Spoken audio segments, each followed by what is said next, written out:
Tarumbeta italia katika anga. Like this.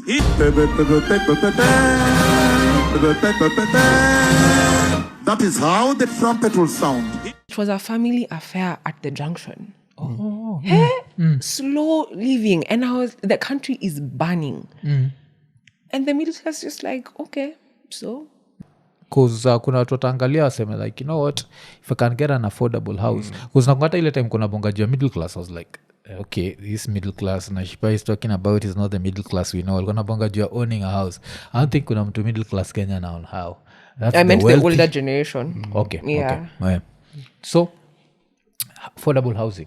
Why is it a scam? Oof. And like when you go to the west, ukienda kwanza hizo ma Scandinavian countries, you flaunt hata kidogo. You're not going anywhere with the public office. Yeah. I think it just comes down to self-respect. Kenyans, they don't respect themselves. You know, you think either your politicians will protect you or God. I don't know what you're someone else. We think we're not at risk, but we are highly at risk. We're already in a dictatorship. By the time your president is having links with RSF, sijui niwaambie nini.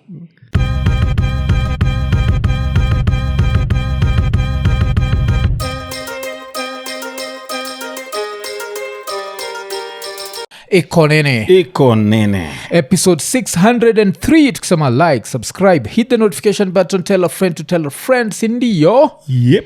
Yeah, alafu leo tuko na dem flani ugaga na quotables zingine waga zinanibamba sana. So apart from kuwa lawyer and her name on Instagram is Wa Akili. That was really dope, yes? It was. Yeah. Shout out to my cousin. Yes. Alafu she's also the host wa I Just Think It's Funny How podcast. Yep. Alafu wacha nikikukotia like one of the best comments zako ilikuwa when you say don't be wrong and loud in my comments. Damn. Because me on the other side mwambia gam tujo buda jo enda place naitwa Kaji to alafu anajimalizia huko mbele. Unajua nimeona mpaka amefanya hivi. Clock it. Yeah. So tuko na Nashipai sasa Poa. yeah uko poa Yeah, niko sawa. Yeah, so like how did you start this whole thing, especially on I see you shooting in the car. Like does an idea just come and you decide I'm just going to shoot it right now? Ama what happens normally? That's actually true. Ilianza na I realized I was having the same political conversations with people. Yes. And then we were just ranting. And then it's people who thought the same way I was thinking. So ikafika a point where I was just like, it's not making sense. Okay. So one of these days with 600 followers, nikasema tu, let me just tell Kenyans what I think. Okay. Became my first video that blew up. I was just telling them about the constitution, Sikitu Poa. So now, that was the first one. Obviously, I didn't expect it to blow up. I didn't have a follow-up. Yes. But then I had been having a lot of conversations with people. So nilikuwa na enough content.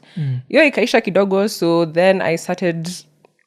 There are times... Because I post on mostly like Mondays, I'm a Tuesday, Wednesday. Yes.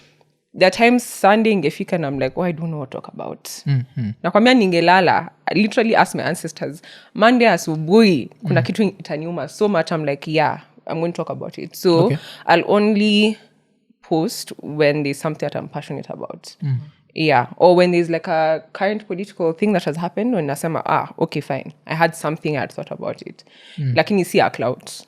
Actually, after last week, I think this week's sija post. Yeah, okay. Yeah, because there was nothing much to say. You're happy this week, eh? You're happy Actually, with everything. no, I think I'm a bit tired. There's something personal that happened. I was taking my time. Plus, and I feel like sometimes when unapatia Kenyans so much information, they're not doing anything with it. Yes. So I think my aim and I'm just also tired with Kenyans kidogo. Just, okay, sasa nitaambia and then. Like mtafanya. Yeah. Like today, so I post a popular news site. They were like, a certain CS for a certain has said hatoki hata kama sijui 110 billion zimeenda zimepotea. And you just see people complaining lakini mtafanya. Is that what history ya Sha dually ama? Yeah. Because that was an interesting story. Like the way they are saying, I saw him on Citizen saying, they nearly stole 11 billion, but we stopped it. And I'm there like, who are they? Because have you ever like noticed that? Yeah, they're only saying they. Yeah, they tell us that this person wanted to steal, sindio? We stopped them and then okay, it's okay. So you're supposed to go after them. Mami ndio na No, obviously. Yeah. Hata wanafaa kulipa na interest. Hiyo ni pesa za Wakenya. Even when you look at the graft cases when politicians wanapelekwa court. Actually, back when I was in the law firm, I sat in a couple of anti-corruption cases. Actually, that's why I quit at the end. Yeah. I was like, nafanya hapa. I'm really defending the people who are here because it's alleged that they've stolen our cash. So, yes, the government will go after them, or sometimes watawaacha, but we never talk about recovered funds. There's never interest on those funds. So there's no repercussions for stealing, basically, in this country. Yeah. Now, Kenya keep pressure on top of that. So Stealing. if I was them, even me, I'd just, okay, nivili, I don't have it in me, but the system it has left a clear path to steal. Because I'm sure in Rowbow here there is no repercussions for stealing. I grew up in Ziwani. There is repercussions. There is repercussion. Then- Stealing small. Then immediately you steal. They turn your body into steel. Eh? Does that stop anyone from... I think Ziwani has become safer. Yes, Oh, it has? with time. You know, around 2000, between 2000 and 2005 or 6, the crime rate had really soared. Ilikuwa juu sana. But then there was a guy called Michuki. Michuki came with the shoot to kill orders. And at that time, not only Ziwani, but the rest of Nairobi, all the crime-ridden neighborhoods, crime ilienda chini sana. You could walk around the CBD at night, you as a lady. Hakuna mtu anakubother. Yeah, it was very, very safe. But it was because of Michuki and the rules that were there. Then, okay, human rights were later issues here and there, but it worked. Crime rate ilienda chini Nairobi. But then baadaye tena, kakuja kenda juu. So you agree with his methods? No, I don't agree with them holistically. There are other ways to go about them, you know, to curb crime. But that was not the way. But at that time, that was the way that worked. It was effective. Because the crime rate at that time was serious. Alafu unajua, wagondi walikuwa hiyo time wako wa jokers. Ilikuwa ni armed and dangerous. Walikuwa na kajak matatus. Every single day kulikuwa na gunshots kila mahali. It was bad. But at that time, that worked. At that time, kila time ina kitu yake ili ta work effectively at that time. Yeah. Because I think that's what I'd want to ask you. Do you think there's a gray area where hata yemenyona kwa you're extrajudicial, okay, naelewa. Do you have that? Am you... I don't know. Because I feel like, because we're talking about the impoverished side, especially. I feel like if this was being done to our politicians, honestly, me, I would not have a problem. Yeah. But I don't think politician akiba na mtu hana maziwa akiba, it's not the same thing. Yes. So for me, I think in Mexico, they've managed to curb insecurity and all of that by just giving people jobs, affordable healthcare. I think the numbers dropped by like 60%. Oh, okay. So for me, the only way on this other side, okay, but you have to like work, no, good food, good security, good shelter, all of that. Hizi vitu zote zina stop. But these politicians have everything they need and they still... So I can't say I would justify extrajudicial killings because I know how the system works. Yes. The politicians are literally using these guys and they're using it by withholding all of these basic needs. So me, I'd say if it worked for the I'd say use it on your politicians. That I would be like, I have no qualms. Because how you don't have a reason to be stealing. Yes. And yet here you are. But it's a crime. So legally I'd say, msiwe watu. But also, unajua politicians kama waibi, hiyo pesa wanaiba ndi nafaa iende huko chini, kushughulikia watu. So if they don't steal, pesa ile inafaa iende kwa health itaenda, ile inafaa iende kwa security itaenda, ile inafaa iende kwa youth empowerment itafika. Exactly. So it works that way. But then also at the end of the day, unapata the same politicians. Nini kitu mwafu nakumbuka tukiongea about Gunzi. Na nikasema crime rate Nairobi inaenda kwenda juu. Once the goons were released on the streets, that's it. Ndio unaona crime rate sasa imesoa. Because the same politicians ndio wanatumia vijana kucommit crime. Exactly. Alafu sasa zile wamenyamaza kasa iko kumetulia au vijana wanafanya nini? So they continue robbing people because they know they are protected by a politician or two. So that's how crime also soars. Na itaenda juu mpaka time ya election. Crime itaenda juu sana. Then after election sasa nditaanza kuenda chini.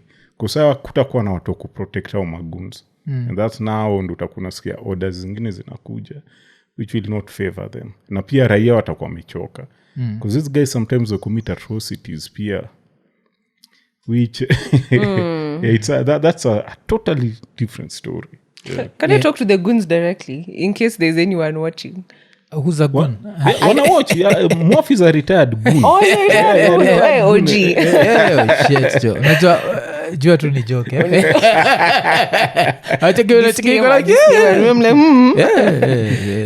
You're not protected by politicians. Tulisikia even during was it the protest hamkulipwa fully. So you'll die for this person mwenye first of all amekuibia, second of all they're withholding healthcare, education, hizi vitu zote mzuri. Even can I talk about Raila here? I don't know. Even when Raila used to stage his maandamano, kuna time alikuwa anaenda home. Nyi mnatwa mkiuliwa. Like, I want Kenyans to get to the point where you think your life is valuable. Usijione tu kama pawn kwa nini, kwa chessboard. Your life is valuable. If you get your politicians to act right, your 10 years from now, 20 years inakapwa sana. Yes. You could be there driving the V8. Unaweza kuwa na mashamba sijui wapi na pale. So instead of sacrificing your life for like 300 bob, I know the 300 bob means a lot. They've really taken a lot from you. But ukiwatoa sahi, you won't have to ever beg anyone for 300. You won't have to lose your humanity uwe mtu for 300 bob. Doesn't make sense. Yeah. Alafu tukibonga juu extrajudicial killings. I always say that the worst thing about life is life has a lot of gray areas, yes? And I don't like that fact. And there's this video that, of course, we'll have to censor it for the audience. But sijui kama uliwatch hii video. This happened in Mombasa. This was on 25th ilikuwa when? Which, that's Sunday night. Sunday, yes, Monday morning. Okay, wacha tucheki. So this happened in Mombasa. And you see, so this guy just shows up and that's a security guard. So with such people who just attack, because I understand, me kuna thievery that I understand. I understand we kuniibia. Kile si understand ni we jaribu kunikata na panga. Does that make sense? Because then you move from being like nikipigwa ngeta, phone ikisnachiwa, sawa, umesnatch phone, umehepa nayo. You see like those guys who snatch the phone and wanahepa nayo. According to me, that person is different from the person who shows up na panga. Umse wa panga, I don't think anafaa kupatiwa the same whatever. Because I know you're desperate. Lakini ukiwa watatu mmkujia mtu mmoja, alafu pia, how much does a watchman have that una feel una need kutumia this? You understand? Yeah. For him to do this job, most probably he's receiving less than minimum wage. Alafu sasa unataka kumdedisha juu ya 10k. You understand? And if he's getting paid 10k a month, do you think he's walking around with 10k? Akigadi place? Absolutely not. Yeah. So, wewe, is there a gray area for you in such a situation? I'd never thought about it, but yes, there's a difference. Because I think sometimes people are angry. Yeah. But since ukona uoga, you can't fight the system. It's like mtu yeyote utapata tu kwa street, they'll get whatever anger you have. So I keep on telling Kenyans, after you'll sit on the road, just people are so angry. I myself included nakwanga na road rage. But anyways, the thing is because hii anger yetu nakwanga misplaced. You're blaming everyone else except your politicians for the situation you are in. And it's coming out in like violent ways hapa na pale. So there's a difference between the guy who's stealing drew home, mtoto wake ana maziwa, and this guy who he wants to hurt people. So my point is, for that guy to stop feeling that way, fight the system. Fight your, not literally. Yeah. Legal disclaimer, but fight the system. Ndio nyi wote mprosper, so no one is carrying around ile kitu ya I'm so angry at the system. That's my thing. But there's definitely a difference. If you're going to talk about not even dealing with the system at first, yes, even sentencing and whatever, even in the criminal procedure code, that person gets a longer sentence than when you're robbery and violence. Exactly.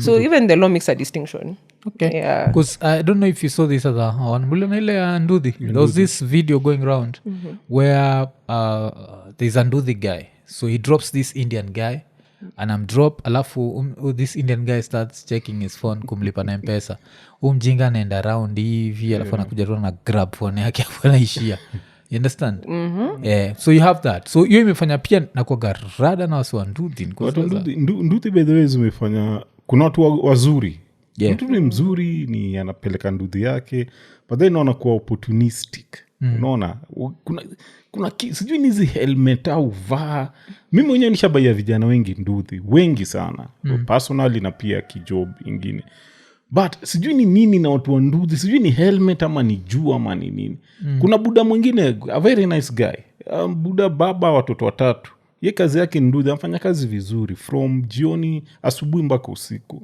kidogo anapita kona mama na bag kuna mama peke yake gizani aligeuza nduthi na kamnyang'anya kumbe mama malio babu mzee alisahau ni zile coat ziko ndani ya coat kubwa zile lazima upite mali huko kuna kabaria mama si aliscream kila mtu anaala mtata bari imekwa chini mzee alifika huko pata na kila mtu mwa security guard wanamgoja instant alipigwa uzuri ya huko ni ubabini sio kumua kuzga no the police are coming kwa kina Nashipai huko uptown so jamaa pele kwa karao family imekuja si mwizi si kila mtu si mwizi is a good dad nini CCTV ziko kaa 200 hiyo area chapa zinaonyesha alienda alisaumali huko nisha mzee huyu amesnatch bag unaona so nduthi zimekuja zikafanya watu kwa opportunistic thugs unatembea tu na simu mtu wa nduthi anaona koza taenda amepitano na hata si mgundi zifanya pia tu watakuwa tu wako feel tu ni there's a thuggish mentality imekuja na nduthi na vile umesema juu ya road rage kwa barabara kwanza hata ndio wasi hawatu tunafaa in fact hata you as a lawyer mtu define mtu wa nduthi akiwa kwa barabara ye anafaa behave kama pedestrian ama motorist cause kwa gari hivi una drive mtu wa nduthi ametoka juu ukienda ni nini mwingine ametokea huku wewe mwingine huku mwingine anakuja mbele yako jaribu kugonga lights ni green unaenda kupita mtu wa nduthi ametokea huku mwingine anakuja amekaa TV bro tuambieni are they motorists or pedestrians? They are motorists. Hawafai kuingia pedestrian lanes nini wanafaa kuwa katikati ya barabara just like a normal car and pia motorists wanafaa kuwapatia heshima but pia wao it looks like hawajiheshimu so they're supposed to be treated like motorists. They're supposed to be on the road not on the pedestrian lane and I think pia like a lot of them hawakuwa licensed so hiyo na unaona tu makaro anaweza kuwa amesimama hapo kwa intersection na he won't do anything True.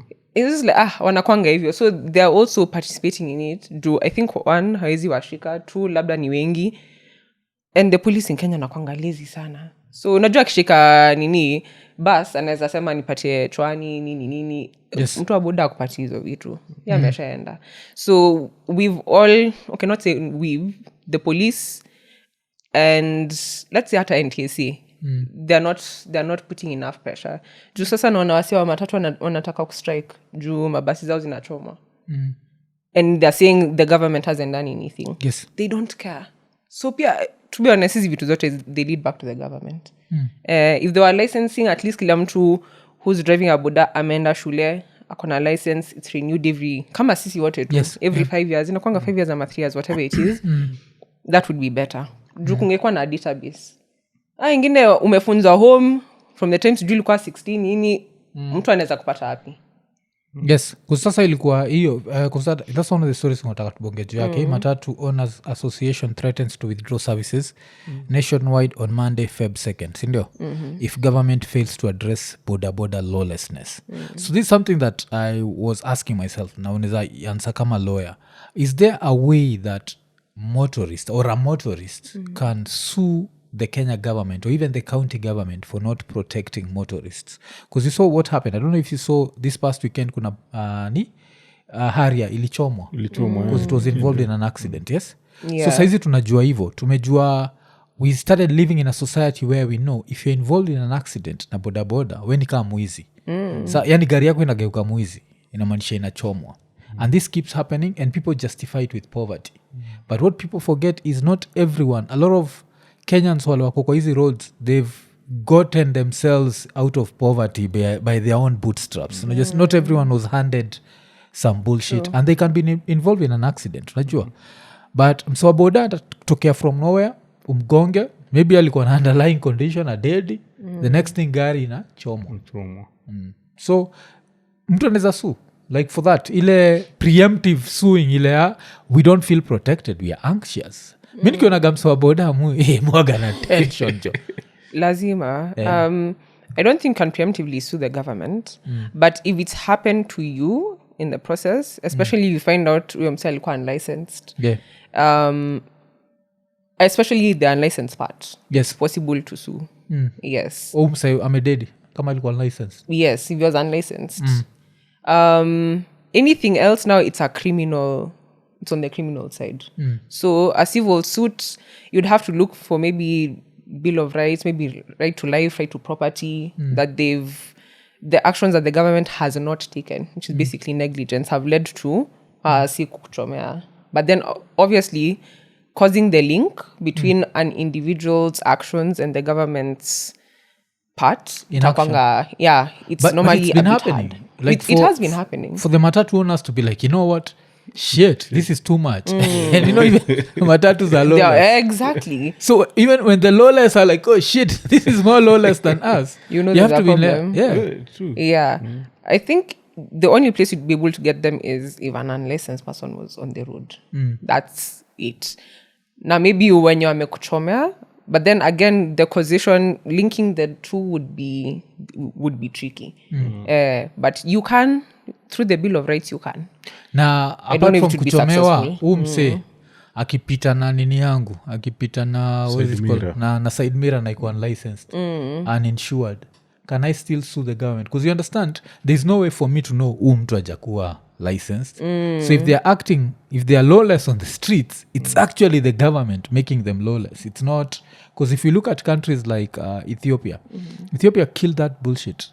Like there's that nonsense disappeared in Ethiopia.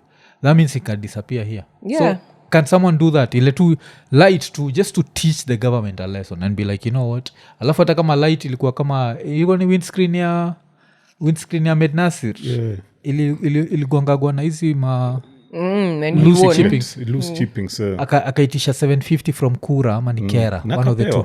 Yeah. Yes, alikuwa amepewa, but they appealed. But sasa hii yetu si mtu pia nafaa kuitisha like msawaboda akikutandika hata kama as long as hana nini ni riding license ama ni driving. Yeah. Again, I think you'd only be able to shika them pale kwa license. That it's your job to make sure these people are licensed. Where was he on the road? Yeah. And because of that, XYZ mefanyika. But directly linking, unless it was someone like in a parastitial car, is when you can link like the government directly. Otherwise, that would be a hard thing to do. So the only avenue I think Kenyans can take is take them to court because they are unlicensed road users on the road. Oh, now, okay. Yeah, because I feel like it needs to be preemptive. Like, because it's a disaster waiting to happen. Okay, nata matatu ziko in this country. Yeah. But Tashinda court. kupeleka gava kotini jana sumesikia ile ruling imekuja. I think you are about it. Hiyo ya nini survivors na victims wa the 1998 terror attack ya US embassy. US wali compensate employees wao. Kenya everyone ule alikuwa hapo wao. But Kenya watu walipelekana kotini. How many years zimepita? Alafu wana lose 28 years. Yeah, wana lose kesi jana. But government iko. But terrorism, Gava, I put to blame Gava. Because terrorism, there's no government that can protect you from terrorism. Because what are you going to do? Kuna raya neza mkasa hizi ya mwatu, mi nimechoka kuishi na nyinyi makafira, alafu iende pale tausa. How is the government supposed to know that? So as the government inafaa kwe nini? Protect. It's impossible. But it's impossible. It's not. We have a whole NIS. So if akina FBI CIA cannot stop terrorism, NIS with all their resources and why all are we their comparing modern, ourselves very to true. them? Because terrorism is it's a what animal? It's an animal without a head. It's just a messed up animal. But more fumesema kweli. But in those other countries, watu kuwa compensated for terror attacks. Yes, not necessarily. US hapo hii angalia watu wamecompensatiwa. Hata ya US embassy walicompensatiwa. See, amkucheki vile when 911 happened, a lot of firefighters and what ended up getting infections because of your kuinhale ile nini. yeah. They were not helped by the US government. They had to go to court to, I don't even know kama eventually they got compensated. I think we always assume that these things happen. With terrorism, you know how much spendagi hizi serikali za Kenya. Hii si ya kwanza ile spendi. But with terrorism, I can't actually blame them. The only thing is our blame maybe ni how fast they respond. Najua hiyo. But it's impossible. If you have some asshole who's been convinced ataenda ku have sex in heaven and he decides to do whatever he's doing, how's the government supposed to tell this dude there is no heaven? Just look for girls on earth. We're not talking about prevention, tunaongea about compensation after an attack has happened. Now in other countries, watu were compensated. Survivors were taken care of through so many different ways. And let's not use the US as an SI unit because I really don't like those conversations. The US is trash in healthcare, they're trash with immigration. Yeah. It's not a country you should look up to. So let that not be the SI unit of ata in the US hawakufanya. They don't do so many Nasema things. your intelligence, like prevention. If there's a country, because even after 1998, you know they'd want Kenya, that there was an imminent terror attack. It's just that Kenya didn't act in time. That's And where Kenya the didn't compensation is coming from. And did Kenya have the capacity to act in time? But they have the capacity to shoot innocent protesters. So I'm guessing the same tools you're using, you can use them to surveil people who are going to come and mess up your country. When it comes to prevention, hiyo ni story ingine tofauti. Ni unasema after the fact. Because kila mtu kutua off. Hizo Subaru wanatumia kuweka atu. See, use it for surveillance for things that actually matter to your country. Countries kutua off guard. Even the best of the best. Hata si tunaweza panga kitu. Watu kutua off guard. But unasema after kitu imefanyika, the care that inafai kuinaendelea. Hapo ndo compensation. The people usu na wanapata. Yes. Na but pia kuna gatu ile serikali inajitolelea ninashughulikia watu mapema. It's important for them to do that. Wakifanya hivyo, it's a big topic but wakifanya hivyo pia inasaidia watu kupigana na hiyo mambo ya ugaidi. Yeah. Okay. It helps. Alafu ikikam to bodabodas, because remember a lot of stuff that we talk about zinakuwaga inspired because of poverty, yes? So you come to bodabodas, do you think we should give them a leeway here at poverty? Like, since you're poor, you can break all the rules. Do you think you're inafaa kuwa? Should we always have that small thing that, you know what, this person he's just trying to make an honest living. If his honest living means that he messes up your car and maybe your day and your business, because what if you're using your car as a taxi? Akujapo ameiharibu. Pia ulikuwa na fight poverty, uko na loan. So should we give them that leeway of poverty and honest living? No, I don't think so. I think we're all, unless unafanya wash or you come from generational wealth, currently we're all struggling. So hata wana mtu kwa Haria or VX or whatever, it doesn't mean someone doesn't have a life. It doesn't mean that they're not down to their last, 10,000 mob. You don't know people's lives. So I don't think we should give a leeway to say just because someone is going through or they're impoverished, Yes. and ofanye tu whatever you want to do. I don't think so. I think the focus should be on changing the system so that kila mtu apate a fair chance. That would alleviate all of these things. So instead of saying, you can do XYZ, try and make it so that we fight the system so we can put in a new one where kila mtu ako na chance to make a good living without having to break laws. Yeah. Okay. Alafu Mof, unajua hiyo story ya ku-excuse poverty. Nakumbuka ile issue ya walikuwa naitaje kabla election ile ingine kulikuwa na hustlers versus dynasty. Hiyo kitu ilikaa kapushia agenda, especially watu wanduthi. Kama kuna siku pale hiyo junction ya Uhuru Highway University jamaa amekuja amepigitega na side mirror na kaenda hata side mirror inaangalia the other side. Niyo kitu kufix wagani 3500 kuzuna buy hiyo ni mota yote. Jamaa ameenda uzuri wakapata mali wamejaa, nilishuka nikamuai. Anileta kichwa nini akaanza kumobilize wengine watu wa dynasty au magari. Mtu ananiita dynasty seriously from Ziwani.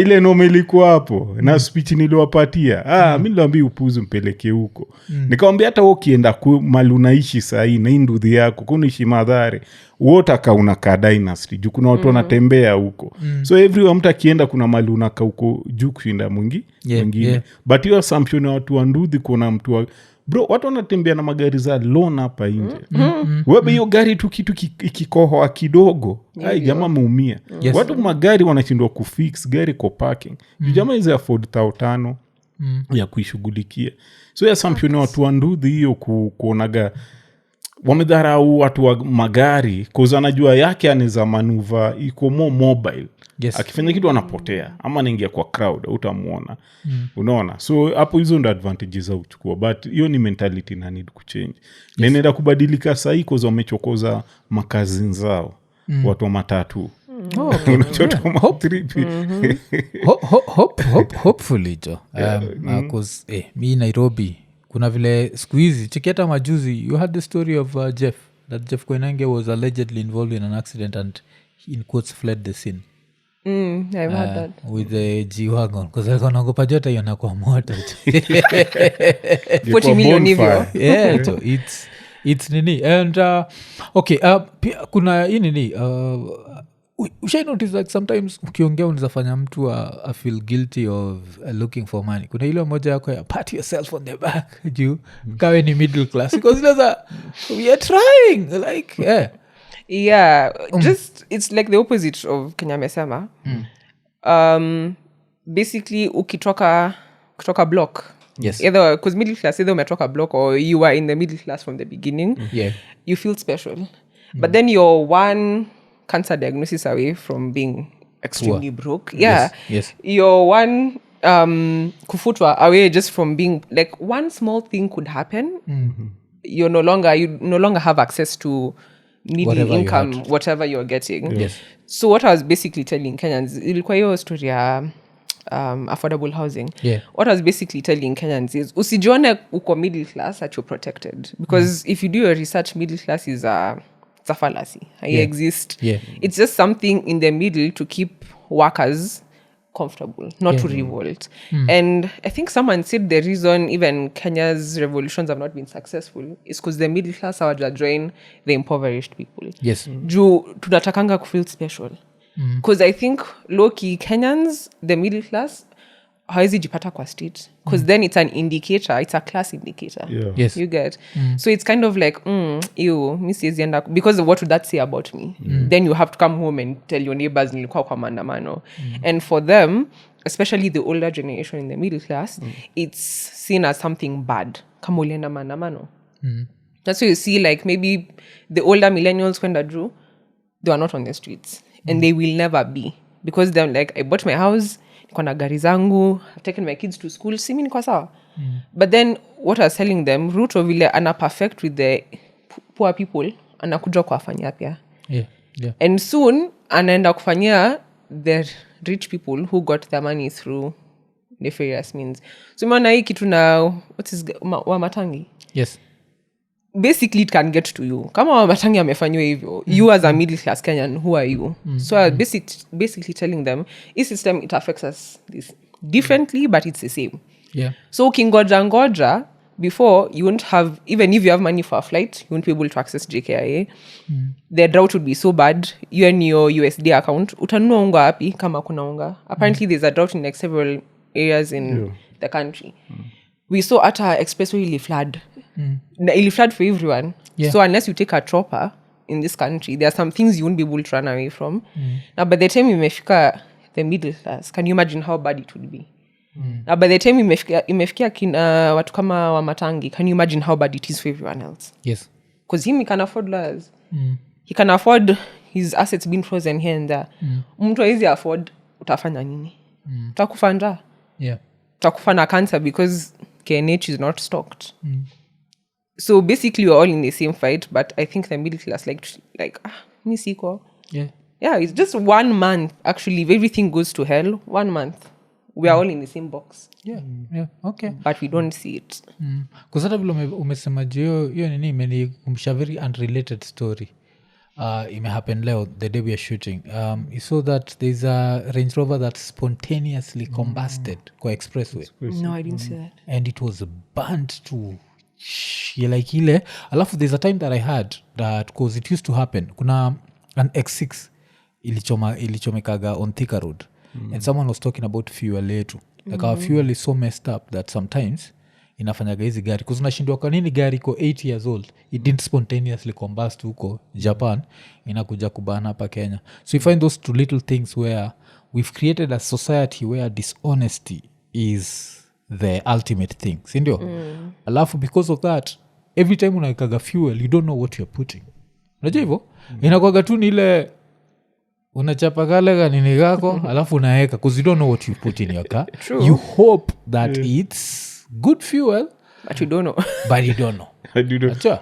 But hii mwafi ya expressway sikuna mahali nimesoma ni kama Jirongo ndo anafanya kazi yake torch ndi namulika Ilikuwa politician. Sijui ni anani. Mi nimeona tu mahali ati torch inafanya kazi. Tuache ujinga. Hii torch gani? Ile torch will be but mwafi unajua ma middle class wanatusumbua sana. Na Nashipai ma middle class watu wa the mall culture watu life yao tu gari weekend ingekuwa tu mall weekday tu wako tu hapo na tu vitu lakini kifika time ya kusaidia country ya uwaoni watu wamejificha. But Nashipai hapa na civic education anacheza tu but nasema makazini zake so jo makazini zake ndo wengi What you're saying is kama na wa akili what you're saying is actually right.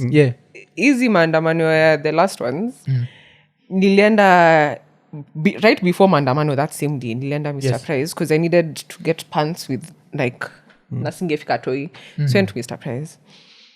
The amount of people I saw leisurely shopping karibu nishotie kila mtu kwa people had even brought their kids because I think watu walikuwa wameambiwa wasende shule. It was a family affair at the junction. Slow living and the country is burning and the middle class just like okay so shopping si actually haraka we need bread milk unga nothing. They were shopping for clothes. I'm telling you tulikuwa nchi ingine. I was in shock. Meanwhile I've gone to Airtel na ninwela nyingine sijui because of the green apps sijui anafanya. These people are here to enjoy life. When other people will do their sacrifices for them because they think poor people are dispensable. Exactly, that's not her life. You can literally the whole of Ngong Road ilikuwa imefungwa. There are literally signs but then we're just like it doesn't matter. So I can't hata sisi tetea middle class. It's absolutely true. It does for me. And then lienda maandamano the stark differences. And then I had a couple of friends, some of my friends, they live Pane State House Road. The only inconvenience walikuwa wamefungiwa ndani ya nyumba. That was the only inconvenience. Walikuwa nakunywa by the way. And I was like, look at the difference. That's why mi nataka kuwa rich. I want to be wealthy. Kuzuku chini hizi area vitongoji zetu watu think especially time ya kuvote ukienda middle class wanasumbua kwa comfortable. Ilikuwa tu kuna matajiri unaangalia tu vitu vile zinaendelea. You eat, you sleep. Sasa shida ni hiyo tukibonga juu ya the voter because the voter is also the problem. Nacheki because you have this voter who atambue mara ngapi that mtu ni mwizi. Tulikuwa na Morara was talking about Leo wa Modhende. So this one Modhende character still 600 million shillings ndio ilikuwa ni during COVID ama something lakini kwa kitu ya health. So then EACC starts coming after him, he changes his name. But the story is there. Like I remember the Standard put the story there. Like say anaran for hiki too, but he has this 600 million shilling case. He still won. Wasata kwa it was rigged. No, he still won. The fact that he had enough votes to rig because ni impossible for me to have won Mbeere North. Hata ningeenda hapo ningepata 2 votes sasa siwezi rig. The fact that Ali win and a few people thought that he actually deserved that seat shows that hatuko serious najua. So the voter, we have to look at the voter, but even as we look at the voter we have to look at ourselves, because pia sisi wenyewe the average Kenyan anakuaga ye si mwizi juu hajapata opportunity ya kuiba. Haikuagi ati. So the example nimekuwa nikipatiana, I don't know if you saw the clip that was coming from China where there was a truck full of goods iko inapiga kona alafu by accident ikaanguka. And the Chinese stopped the whole street. Hii truck ikakuja ikainuliwa hivi alafu wakasaidia kuipack. Kenya, what would have happened? Jisaidieni. So nacheki. So I think you, the voter, what do you think about the voter? Because sometimes we blame the politicians so much, but we forget they are nothing without the voter. I think we're the ones who forget as the voters that the politician is nothing without us. Yeah. And I've been refraining from saying this even on my own platform, but I'm so tired. Wakenya ni wajinga. Siko baya. Yeah. I want to tell you guys that for so long. How long do you want to suffer? Mko 50 what million? Yeah, 55. Watu 300 ndo wanakusumbua. Like, mko serious? And then you'll complain about it every single... See at your elections, during the 5 years, you'll complain and complaining. We are the problem. 54 million people, hata maandamano, if you guys decided to do it, ingeisha na siku moja. Yeah. To be honest. And I don't understand, hata haki kuingia kwa Subaru, but I don't understand why you guys keep on giving notices. Ningekuwa nyinyi ningefanya tu, ningepanga chini, when I'm ready, mbona mnapatia notice? What I'm basically saying is we are not serious. Yeah. Ukiangalia Nepal, walikuja wakamaliza. They put an interim person who they trusted, wakamaliza. So I think the Kenyan voter is addicted to that victim mentality. In our feed, tumefanyiwa. They can never envision a time where they say, aki vitu zinaenda poa. Just sasa mta complaining. We are a culture that's so used to complaining. And that's why I was telling, bado sija post. But because we are so used to complaining, it's why you find Kenyans are so lethal online, even to like other countries. Yeah. Ni vile hamjamalizi hiyo kazi yenu hapa, you're so angry, it has to go somewhere. Na since hamwezi toa Ruto, inaenda South Africa, and you're just fighting everywhere. I don't know, I think Kenyans see that as a plus. Wanaona, sisi ni wale watu, but you're just an angry people. For me, that's what I see it as. Umeona, what's his name? This billionaire, Jimmy, what's his name? What's his other name? Jimmy Wanjigi. Where? Umeona akipigana vita? Like, have you ever seen him even on an interview being so angry? No. Although I question his billionaire status, but I'm saying people who have their things going on for them hawakwangi angry. Yeah. Wanakwanga too very calm. Chilled. Yeah. If the situation doesn't work out for them, wanatoka. So anger for me is normally an indicator of you're not doing well in life. And hizo vitu nataka you've not achieved. Yes. So I find, first of all, the voter is very stupid. We are very addicted to victim mentality. Yeah. True. In fact, kuna interview ile tukifanya ya Boni.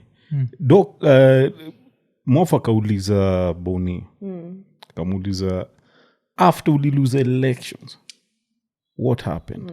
The same people wale kukuvotia ndio walikuwa na kukurudia na shida zao. Make it make sense. Yeah. You had an opportunity to have someone who at least Would have anaka, you can say let's give Boni a chance. Yeah. So even with what happened to him in Tanzania, I found it hypocritical with people, because there's a video where I criticized Baba. Yes. Watu walinikuja. But the reasoning was Baba went through a lot for us. Yeah. And then I wondered, hasn't Boni gone through a lot? So you guys decide, you pick and choose whose struggle matters more than the other.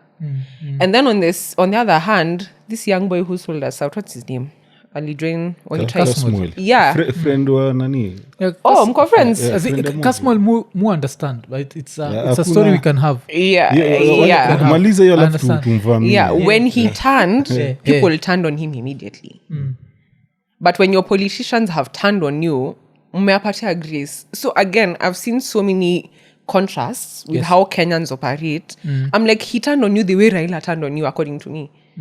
he sold you out the same way, but with one person, you guys have decided that's a person we're giving all our hope, despite what they do. Come in, if it doesn't matter. Yes. So with the Boni issue, I know a lot of people have their own reservations, but my thing is, this would be the most, if you're going by they've gone through a lot. Yes. This would be the person then you guys would be saying they've proven themselves. Yeah.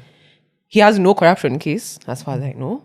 So what's your issue? So you can't refuse to vote for someone and then ukuja sasa umlilie, oh Boni tufanye. Yeah, you have to choose, and it's a tricky situation. Although staki to spend so much time on it, the way I normally defend Kasmuel is this: people turned on Kasmuel before he sold out, so he just sold out. The same way people turned on Morara, people turned on Boni. Time ya Boni ilikuwa like ati mpaka tulimuuliza majuzi vile kwanza kanampatia Hanifa ball, like you understand, like all this bullshit. And even Boni mwenyewe akisema kuna time you affect mentally. So I always look at Kasmuel and I'm like, if you keep fighting the same people and accusing them of shit, people will move away. So pia tuna need to move away from being perfect human beings. So I don't know what was happening during your period, their protest and what, that somehow, I remember this just one day, 1 minute, Kasmuel was very popular with people. The next minute he was hated. Alafu akatukanwa, then the next minute tukamwona sasa Bomas amejoin ODM. So hapo mu blame pia sisi wenyewe. The same way I respect Morara for sticking around, because Morara pia has been dragged through the mud. Najua we started saying watu kama akina Osama Otero were not abducted, Crazy Nairobian were not abducted. I always credit Osama and Crazy Nairobian for ile siku ilikuwa gani, June 25th. Remember that one Twitter space ileli kwa joint na watu wengi mpaka Murkomen alijoin ko Murkomen, we can see you, fuck you Murkomen. That people were so, that was on the June 22nd, was so alikuwa like Tuesday tupatane, and for people to turn back and say, you know what, these guys were not abducted, these guys were faking it, felt like we became so revolutionary that ile ni ya Orengo, the revolution eats its own children. We turned on each other. So that's mutateanani with that. Semagi, I don't agree with everything that he did, but I understand. Like at some point we started eating our own. Kasmuel alikuwa mboka mwafu. Kasmuel alikuwa shajipanga. Story for another day. Wacha tuendelee. Unasema tunaweza discuss your story for very long. Kuna lawyer anaweza tupatia judgment hapo. Ndio nasema, see, I'm siding with you. Ndio nasema tunaweza argue about that for super long. Kuna kitu moja upenda kusema, affordable housing is a scam. Why? Because kuna watu wataangalia waseme like, you know what, if I can get an affordable house, because nakuata ile time kuna bonga juu middle class, I was like, okay, this middle class Nashipai is talking about is not the middle class we know. Kuna bonga juu owning a house. I don't think kuna mtu middle class Kenya now on how. That's I meant the wealthy. older generation. Okay, Yeah. okay. So affordable housing, Why is it a scam? Oof. First of all, the cost of the house is between 1 and 3 million. yeah. Sasa kwa act wanasema the people they're servicing are people who earn from 0 Kenya shillings to 149. Mtu ana earn, or I think 20,000, that's what it says. Mtu ana earn 20,000. How are they ever going to afford a 1 million house? Yes. And they say if you miss one payment, do not pay 30 days. After that, the house is taken away from you. Yeah. Yeah. That's what the act says. Unajua mortgages, you could pay a mortgage, maybe it was for 30 years. Unalipa hadi 15 unashinda kulipa nachukua hao. Yeah.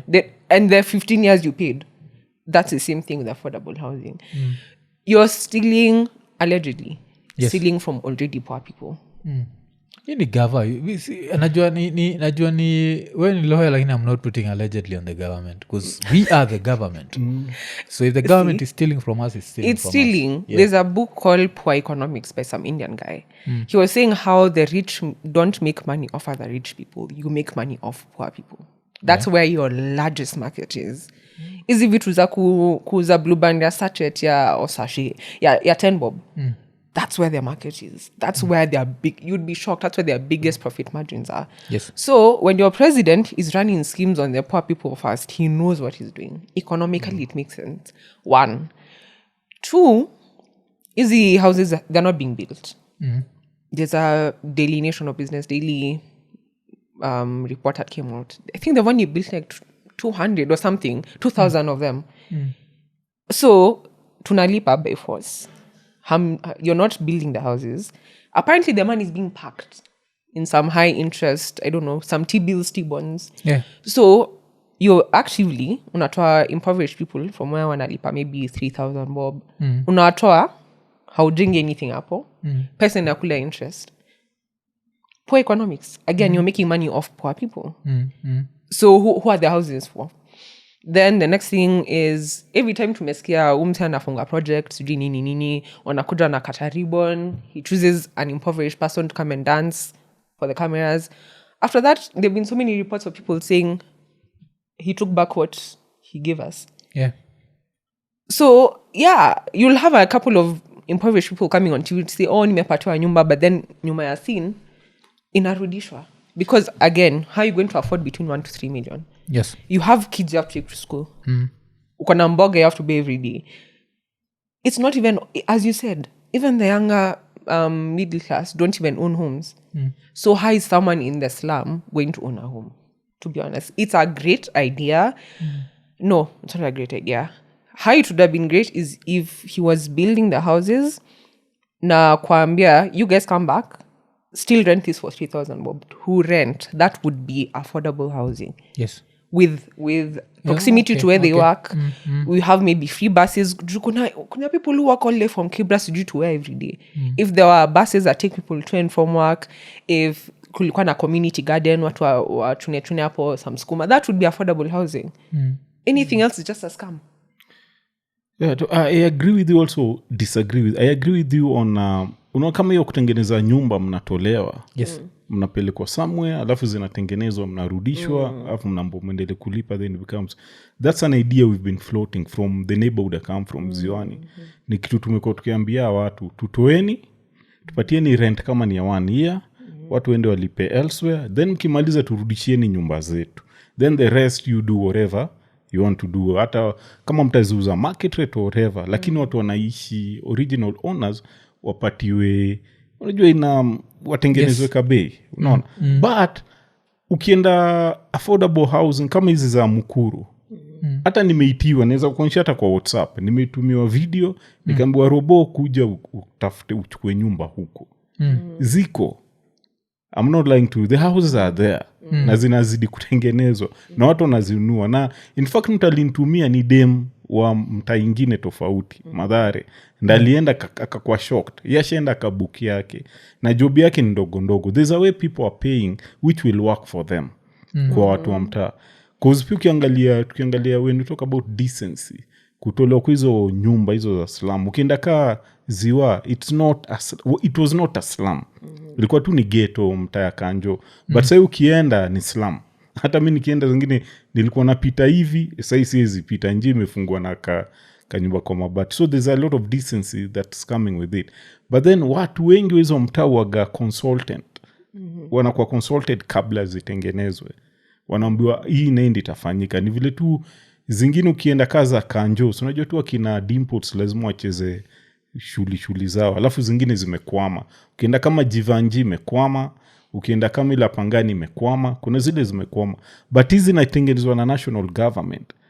Hizo zinaendelea kutengenezwa cause napitaga pale Starehe government quarters naona zinaenda juu. Na in fact hizo hata zilishauzwa, watu wengi walinunua. So there are people who are buying them. Then kuna watu kwa mtaa, nakumbuka za Kibira zikifunguliwa. Za Kibira nilikuwa hapo zikifunguliwa rasmi, nikakuwa watu wakazichukua. Then the same people wale walizichukua wakazirent out na wengine wakauza. Wakauzia the middle class. Unasema za Kibira zile za kitambo. Ndio ukienda utapata magari zimejaa kwa parking, unashindwa kwani mtu alitoka kwa slama na on gari aje. So wanauziana alafu wanarudi kwa slum. So affordable housing it works. Ina work. Problem tu ni wangekuwa natolea watu, wanaambia watu kaeni kando, mnapatiwa rent yawani, alafu rudi, chukua nyumba, endelea kulipa ile rent ulikuwa unalipa, then within probably 30-40 years inakuwa yako. Unlike hii ingine. But they're homes and zinabadilisha life za watu through kuwapatia some level of decency. Okay. Yeah. You've heard from me. Obviously, sijakuwa kwa ground, so I can't really speak to it. I think I was just speaking about the numbers. Yeah. For me, I was like, that's 1 million, 3 million. See, even you pump it into businesses, mtu aweze kujijenga basi. It's more sustainable than forcing someone off the land. Na unamwambia ukirudi, lazima nilipe mita moja. Nataka kuenda nawe, sini hapa tu opposite.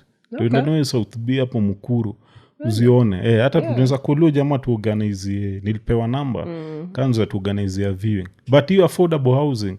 Me every time kuna kitu ita uplift life za watu, especially kutoka kwa mamta.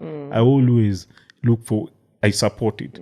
Ni vile tu saa zingine wanaleta kona mingi. Which now we need people like you, wale wa akili, wakuje, wa inject. In fact, hata hiyo yetu ya mtaa, hiyo aziwa. Kuna jamaa anasumbua huko sana nitua Bob, anasumbua watu. We need brains like yours zinakuja. You look at things from the outside. Saa zingine si tukiwa ndani, tunaambua, politics, influencer, vitu mingi. But we need other people to come in na wa-advise watu. Waambie, no, hii mkifanya hivi na hivi, itakuwa beneficial kwenyu. Instead of hizi za kuthrowiwa vitu kwa throat zenyu na inajazwa. Exactly. Because even I think, hata mngefanya tu like a private partnership na Kenya Railways, mnge figure out the funds. As in, it would have been something you guys would, in that location, mnge own yourself. The minute governor kuja ndani, because even there's someone who's in that, is he an engineer or an architect? Alikuwa ananiambia wameiba pesa mingi because they've overquoted. So yes, the buildings could be coming up, lakini even in the building itself, they've overquoted the square footage, of course, the hizi vitu za mjengo, concrete and all of that. Wameshakula domob. So for me, if you're really about, of course, improving the standard of life, kuna vitu you'll first shughulikia. Especially where are they relocating to? Si ati kutupa tu watu, you come and make your millions, unatoka, you don't care what happens afterwards. So I am not against affordable housing. Mi nataka kila mtu aomoke Nairobi. And I feel like Kenya would be so much better. People would be happier. So I have no problem with that. I just want it to be focused on the problem. You solve that instead of making money off someone suffering. Yes. Kuja tu solve the problem utoke. Full stop. Okay. So another like a really dope quote of yours, nilibamba sana, ilikuwa ni ile, how would you look up to the person who would steal the crumbs of your plate while they have a loaf of bread that you baked, najua, and you're talking about politicians. And ukibonga juu ya politicians, kuna bonga juu ya this thing of glorification of their wealth. And I remember I sat down with Itumbi and I was asking Itumbi about like why the president needs to wear a jacket worth 7 million shillings. Najua, a jacket, nguo. And shoes worth nini. And time ili catch up, so he was able to dodge that question. But what was interesting was in the comments. The comments, people were like, you kona pesa. Wacha vaa hizo vitu. And I'm there like, niko nasema, it's morally wrong for you to wear a jacket that would be life-changing to someone else. Yeah. Najua, it's just morally, just ile morals tu, like ni kama inaitwa nini, kue na mtu ana starve hapa next to wewe, si ndio, na umeenda kubai maybe toilet paper ile unaingia nayo kwa choo ile iko 3-ply. Yes.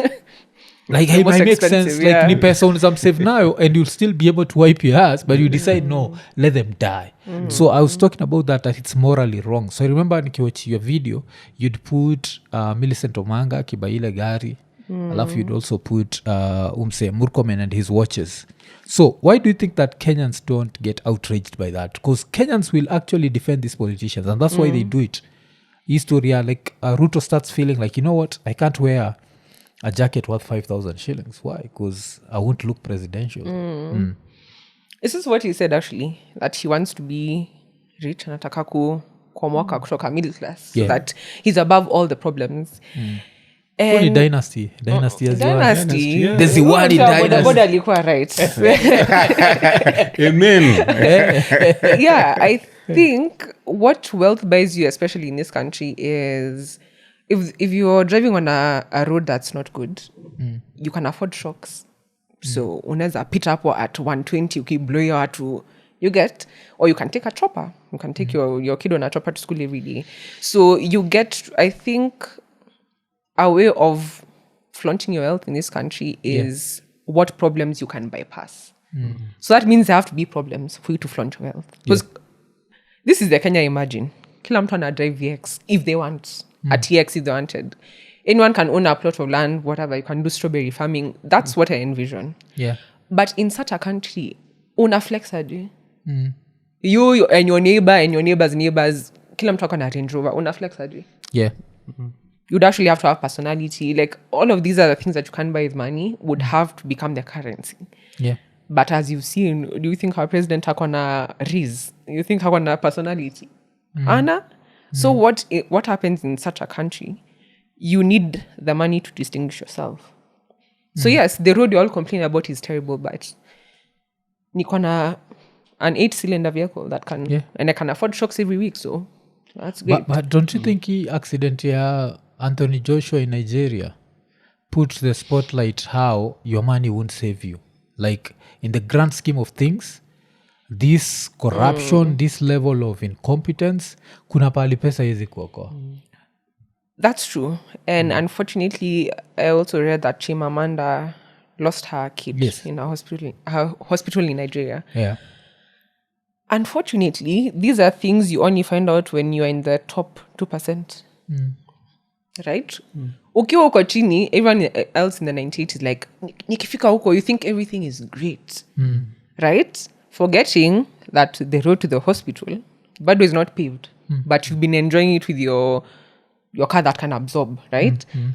You've not, even the rich haven't envisioned, there's a time I'll need to rush my kid to hospital, and because of the roads, or because of SHA, right?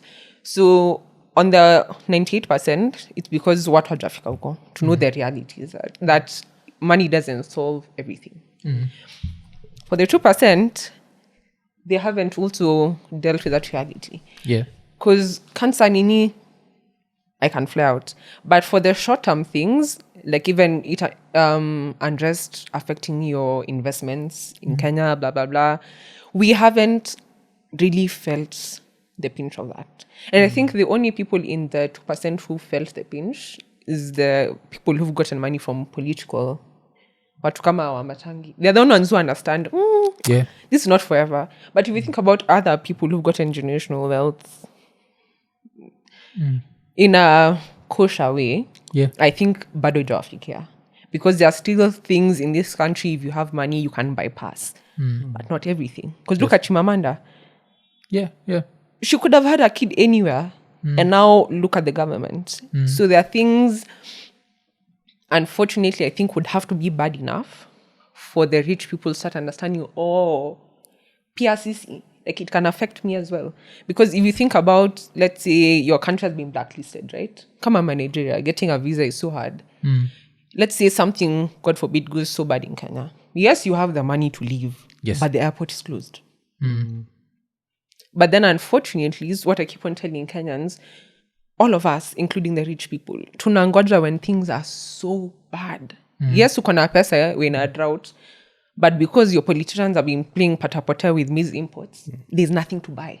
Carrefour, stocks, hakuna. Yes. So yes, you have money, utakula pesa. We don't have to get to that point for us to see the realities of money can't buy everything. Look at people like in Libya. Yes. You could be the richest person in Libya, but first of all, your country's reputation sucks. No one is investing there. You have to leave your country, right? So unfortunately, I think we have to go. We are not there yet. We think this is hell. We have to go a level below hell for people to picture how it looks like. And I keep on telling Kenya that will be so bad. Money can't save you from post-election violence. To be honest. Yes. It can't save, maybe you can livestock palace where it won't save your investments. Your whatever you put in the stock market. But Kenyans have come to learn. Unaweza waambia kitu, they want to see it for themselves. So unfortunately, I think we have to see it play out to be like, hii system inatubite sisi wote. And that will be, I'm already in mourning for when Kenya is there because it seems like Hatuski. We want to see how bad it can get. Not say, when there's a drought, when you're all hungry, be like, now you want to fight the government. Hakuna vaccinations. The same doctors were KNH wako still Nairobi hospital, so. Yes. Okay. Ekonene, najua mwaka ni mpya lakini injili ni ile lemfi. So kama uko US, uko UK, uko Canada ama uko the UAE na unatry kutuma do Kenya, baki umechangamka, ingia lemfi, utabaki umepata the most competitive rates. Lakini apart from that, on your first transaction ya $100 or more, utapata $20 sign up reward. So unangoja nini? Baki umechangamka, chap ingia lemfi, international payments for everyone. Because I think hiyo tukifikiria juu ya wealth na Rowbow sahau your train of thought. Tukifikiria juu ya wealth, I always look at it your design like here Anthony Joshua. I always also relate it to Jirongo, and with Jirongo I look at it from the first responders. You saw what happened. Did you see the video where after he was involved in an accident, the next thing ilikuwa ni waswa boda wakiyank milango, and even if he was alive they'd have pulled him out. Wakimpull out possibly itakuwa spinal cord imekuwa unacheki. So the fact akunaga fast responders, like right now if you're involved in an accident, the first responders ni waswa boda. Hakuna stories ati there's an ambulance owned by the county that's coming to save you. There's nothing like that. Najua it's you and in quotes your God, and it does not matter how much money you have. Achiki at that point kunajua death is the great equalizer, because it does not matter how much money you have in the bank. True. If you're involved in a nini and hakuna mtu akukuduia first aid, hakuna mtu akukuja pale stop the bleeding, so boda amekama amepata kitu imekudunga tumbo kasema hii ndio inamsumbua kaitoa, you bleed out. You understand? That's the time you start realizing that we need to have a system. And what pisses me off with this is even the politicians themselves never see that. Yes, nongaile time tukicheki mtoi wa Ruto akitrend alipanda ma 3, nakungayo time kako Shalina amepanda ma 3, she to respect, she feels her pain. Then I think 2 days later she was in her Bentley. If that Bentley is involved in an accident and she needs fast responders, hata get kumbuka mtoi wa SK Masharia alidedigi ilikuwa ni Southern Pipers, alikuwa billionaire. That was a billionaire, and maybe he could have been saved. We'll never know. Why? Because we live in a system whereby there is not that help. Your help ile utahitaji when there is that accident, that help is not there. And the funny thing with this is these are all job opportunities. Shona Kelis, when Kelis is talking about Kenya, and she's there like, there are so many things that are not here. There are so many opportunities. These are jobs. When the government comes out and they're like, oh, there are no jobs in this country. These are jobs. Our first responders, these are jobs. But what are you going to do? Buy some overpriced stuff and not have ambulances? Ama do the same bullshit that Nani did. Nogela ya Nani, umsenjwa Nani. Alfred Mutua bought a lot of ambulances, but it was just a scandal ya ambulances zenyewe. I think hakukuwa hata na drivers, hakukuwa sijui na what. So they were not helping anyone. So when you look at all this, I think shida yetu kwanza, the integrity part, such a big issue. But talking about integrity na go back to the people, the voter majority, na ndaenda back kwa watu wetu, Nashipai ya watu wetu wa chini. Why is it that ikifika time ya elections ule mtana flaunt wealth more ndio anakuja na votiwa? Utaona nakumbuka kina videos za kina Millicent Omanga wamekalia hundreds of thousands of shillings online. Watu wana flaunt hata hizi mabai election azikubondeka mtu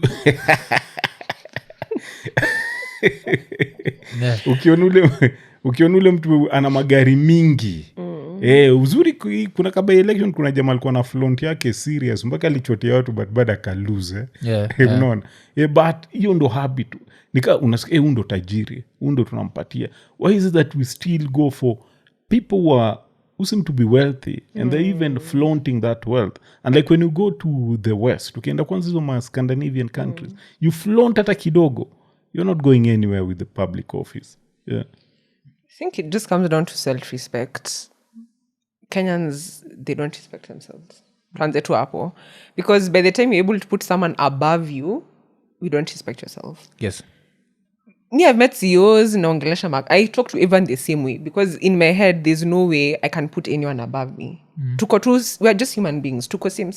You just happen to have more money. Yeah, you just happen to or more expertise in your field. Yeah, If there's something to learn, I'll learn from you. But siezi kuweka huku Drew, you have XYZ. But that's how Kenyans are. And they don't stop to question, hii wealth imetoka wapi? We've also been conditioned to think there are people who are born for something and there are people who will never make it. Now, wale watu wanatoka hood, we don't even question that story. Because then that would be breaking the narrative. So I think, first of all, we don't respect ourselves. Second of all, what you said, I keep on coming back to that. People praise where they want to be. So they're like, okay, so if I hustle enough or if I steal enough, neza kuwa huyo msee. Yeah. Right? So it's also supporting what you ideally see yourself as above the people. You're like, Nikki, make it, nakuja hapa na nawatolea $2 lakini I won't fix your problems. So it's basically, I keep on telling, sijasema, but we have this sponsee mentality with our politicians. Hata hii kufungulia biashara nini, it's about control. Yeah, shika babe, jinunulie tu, a bag, nice shoes, nothing that's going to really build you. Na Kenyans wako zile za nipe. We also don't want the responsibility of, because you inahitaji mtu si mwoga of calling out your system. So in the absence of being brave, the next thing you can do is thrive within the system.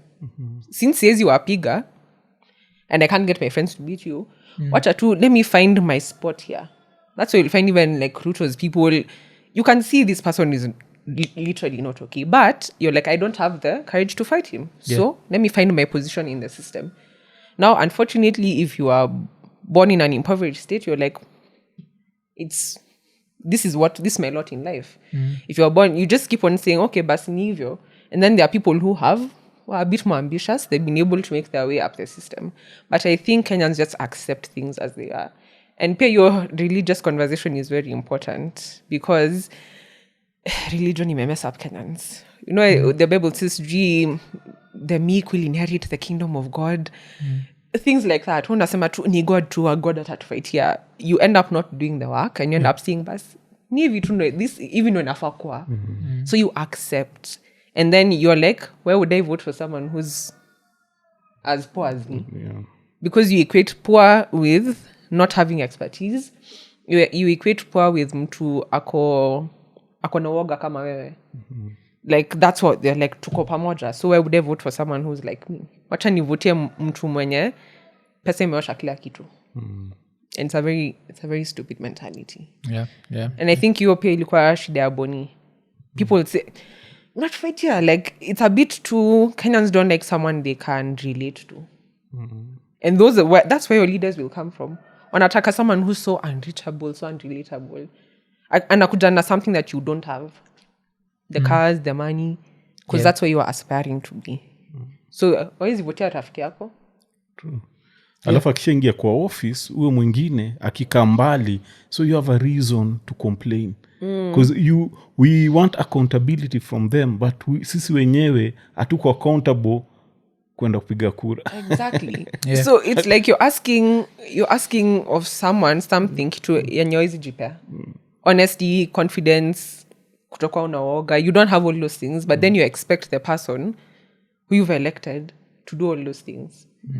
Lakini you're not realizing your mentality umetumia kumu-elect is the opposite of everything you're asking them to do. It makes sense. Tunakuaga na zingine za ovyo sana.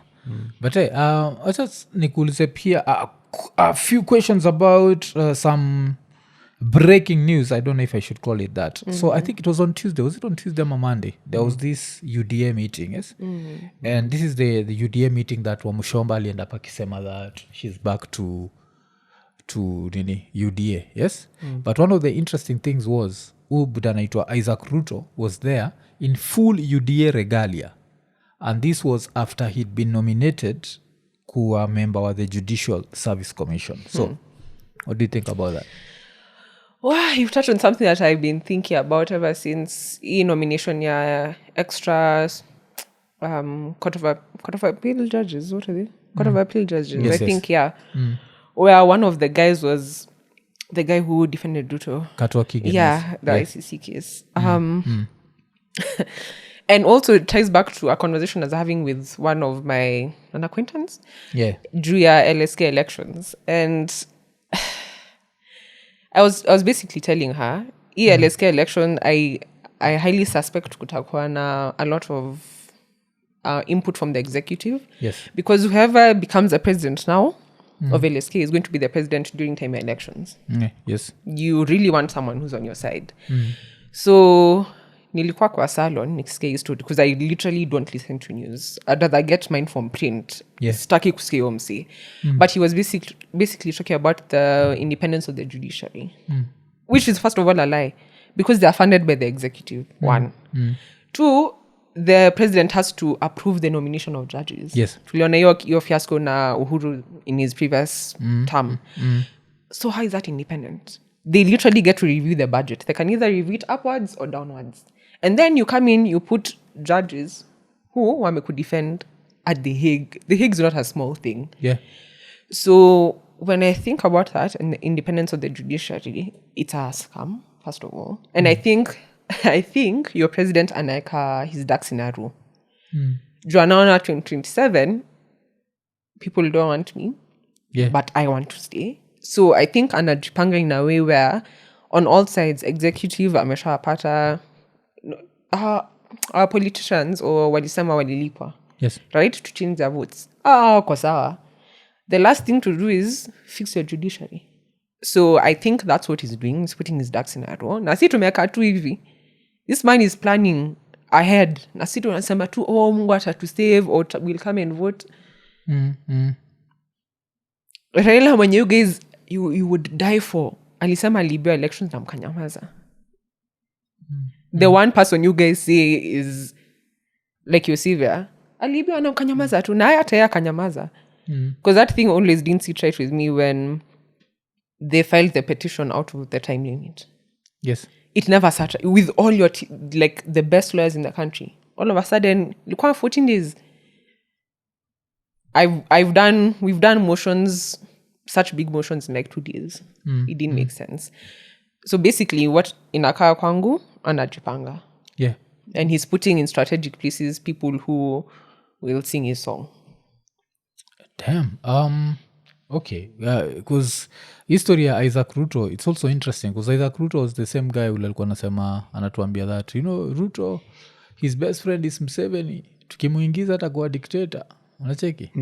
So, because even majuzi, I don't know kama lisikele statement ya Ruto when he was saying that sometimes things develop faster in dictatorships and people want to put context to it, and I'm there like, no, you're the president of a democratic country. Don't even tell us that bullshit. Even if there's a justification of it, don't say it, because it means that you wish this was dictatorship. Why? Because if it's a dictatorship, no one is questioning how Safaricom is being sold. Najua, if it's a dictatorship, no one is questioning Adani. Nakunga tukiapa tukizusha juu ya Adani.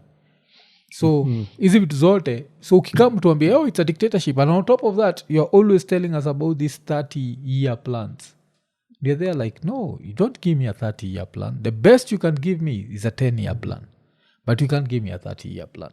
But even with the 10-year plan, haufai kunipatia, unafaa kunipatia a 2-year plan, because you're only here guaranteed ni your next 2 years ama your next 18 months. Anything past that, I start looking at you suspiciously. Like, what are you trying to tell me? Nacheki. So, but that's the gag about his statement, is that we're already in a dictatorship. This man, by the whatever he says is very strategic. He's just trying to get you to be slowly getting used to the idea of a dictatorship. By the time you cannot question the Safaricom deal, the Adani deal, by the time it's taking you guys so long to remove someone who is not performing, you're in a dictatorship. By the time you ask questions, what wanaingia kwa Subaru? IPOA Sujui is not doing the investigations properly. You tell your parliamentarians, no, wanna vote yes. You're in a dictatorship. That's a dictatorship. Where you tell someone, staki anakwambia mimi ndo nataka, that's what I'm doing. And I remain in power. You Kenyans, you're already in a dictatorship. Sorry. He tried to sanitize it, and people probably didn't notice, but he's already conditioning your mind to accept this is what it is. And then uongeze hiyo kitu ya sijui his people want to increase the presidential term to 7 years. He's been inching towards those things pole pole. And what that does is, because Kenyans don't fight back in a condition to pole pole. Juu sasa dictatorship imeingia kwa kichwa, imeingia in normal conversations like this. Before that, we did not have a conversation about this. So he's normalizing this. The 2027 ikifika, yeah, aseme stoki. It's already normalized. And Kenyans say, okay, basi ni hivyo. He knows this man, by the way, is very smart. Amesoma wa Kenya. And I think, especially during Uhuru's presidency, he was gauging, because Uhuru literally broke so many laws. Yeah. So many. Alikuwa in the back, like, because, he also came up during the Moi era. And then in the end, there were consequences for Moi.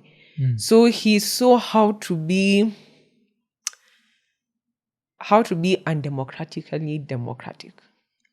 You get how to hold the appearance of this a democracy but be a dictator. Yes. And he's perfected what he learned from Uhuru. Because he came up, Moi was clearly this a dictatorship. Then Kibaki was well loved. So no one even questioned. Tukafika kwa Uhuru, the first time I think he was really loved. The second time he started playing with Kenyan's democracy and we didn't notice. Ruto akasema, this is how you pretend to be a democratic leader while still maintaining a dictatorship. He said, bet. He's perfecting it now, and that guy he's doing it so well. That's it. To like, you think either your politicians will protect you or God. I don't know what someone else. We think we're not at risk, but we are highly at risk. We're already in a dictatorship. By the time your president is having links with RSF, sijui niwaambie nini. But you've mentioned that Kibaki was well loved.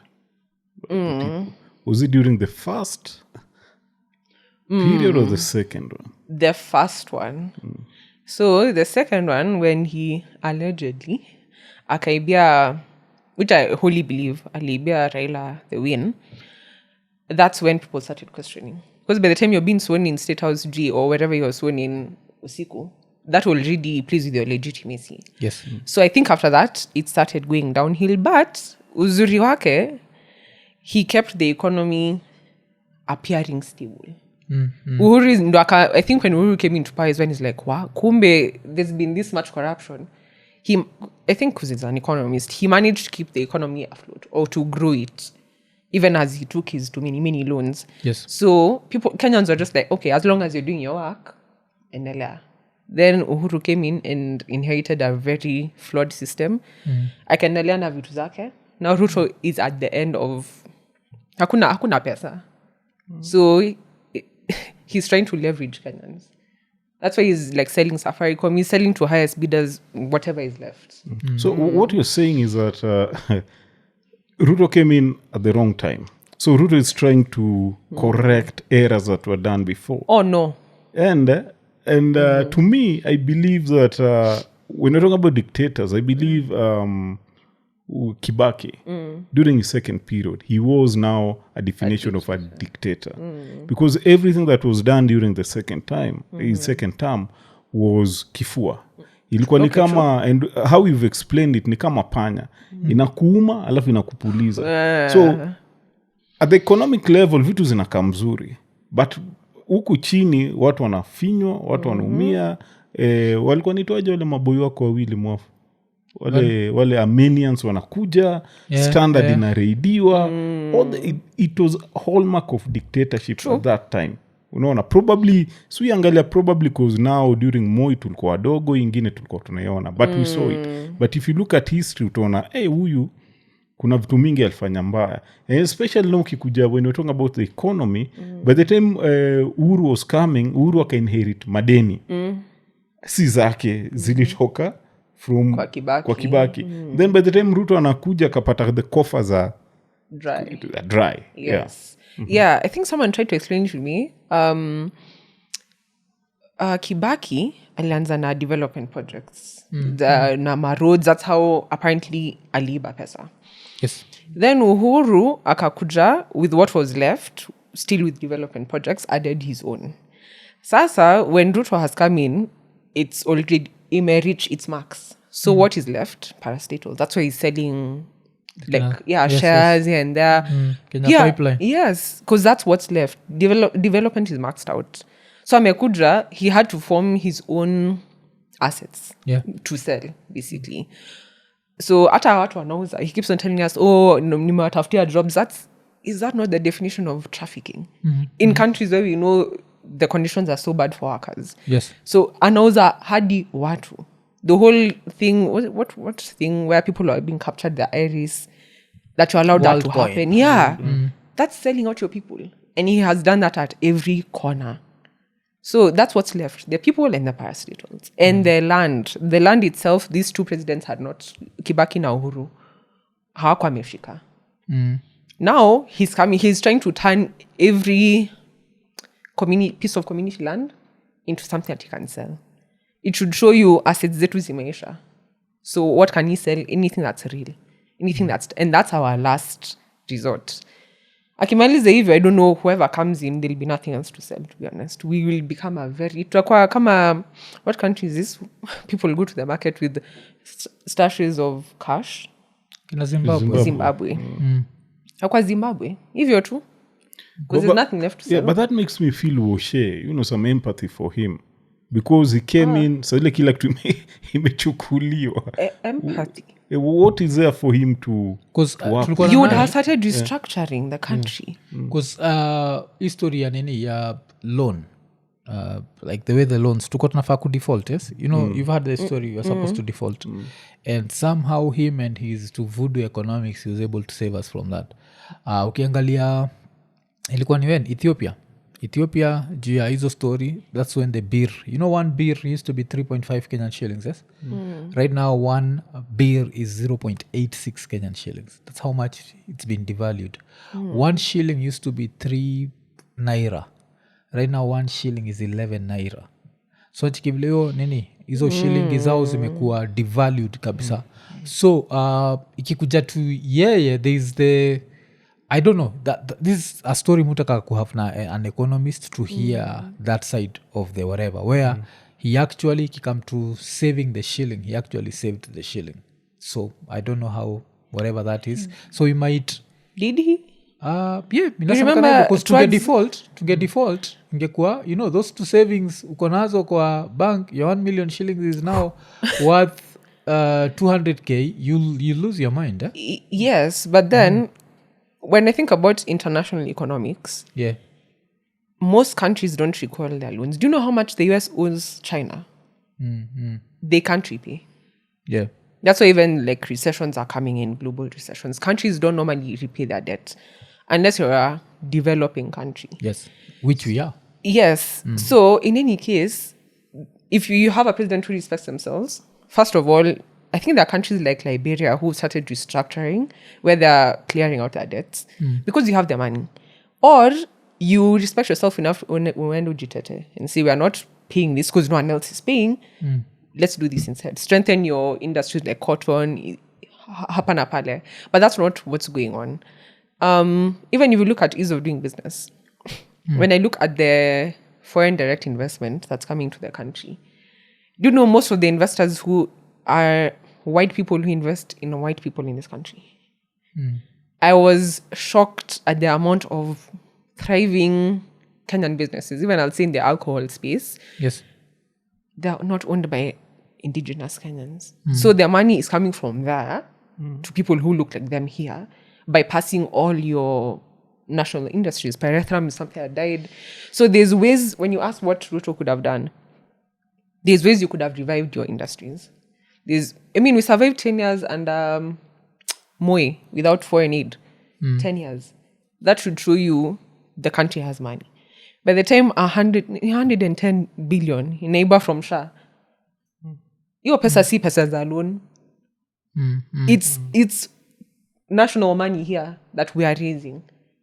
So it's not like we are not rich. We are.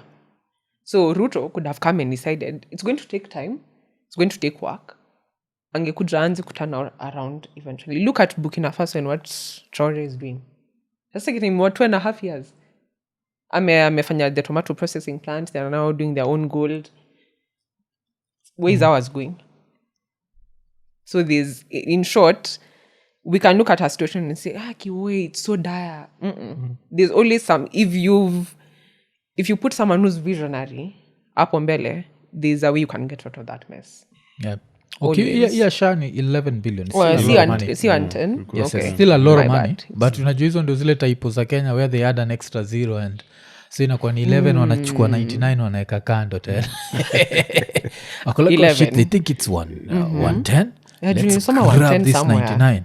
Okay. Yeah, because Kenya inakuwaga it's like that sort of country. But hata hiyo story ya Sha, I'll always go back to if you try to steal and I catch you trying to steal and I leave you na wewe uendelee kufanya ile kazi ulikuwa natrai kuiba nayo in the first place, it means you're not serious. Nacheki like tutasikia private hospitals zimeiba hii pesa, sindio?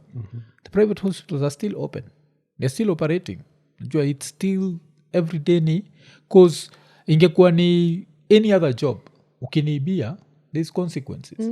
But 11 billion alafu unajua say tumekaa tukazoea, tumezoea so much that kuna kwa gana umse I think ujitanga the kikombe mnajuaga buda ulikuwa nasema that if you take one nini thou moja za Kenya uzishikanishe hivi ufike mpaka huko Nyeri bado itakuwa mfika 1 billion. Kizishikanisha tu moja alafu you drive mpaka nini haitakuwa imefika hivyo with all those corners. That's how much 1 billion is.